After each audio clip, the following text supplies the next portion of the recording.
escolhia como a Direção Nacional de Infraestrutura e Comunicação, nem acesso a esse projeto de Bolnaran National Connectivity Project, projeto Conectividade Nacional. Não é que o projeto não é assim, nem o objetivo não é para rede governo tem que ter uma nação e uma rede, nação tem que rede, governo tem que rede, liliba instituição estado-união.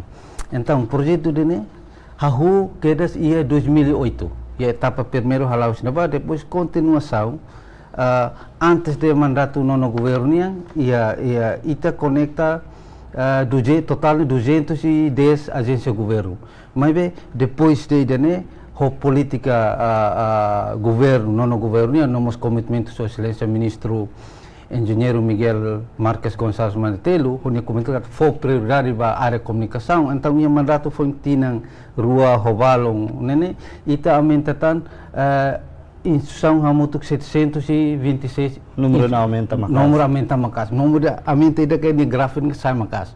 Então, hoje né, ita atu garante kat ho Hanoi ida kata governo ida tem que ready, ida instituição governo tem que integrado, ita atu garante implementação governo eletrônico, se ita lahi a preparação infraestrutura, conexão infraestrutura ida do que dia, então ita label haloboter. Então, papel direção Nacional de Infraestrutura e Comunicação, onde para tu assegura conectividade para a instituição pública. Não focaliza para a instituição pública, instituição Estado-União, agência governo, instituição pública, Hoto e Timor. E durante o dia,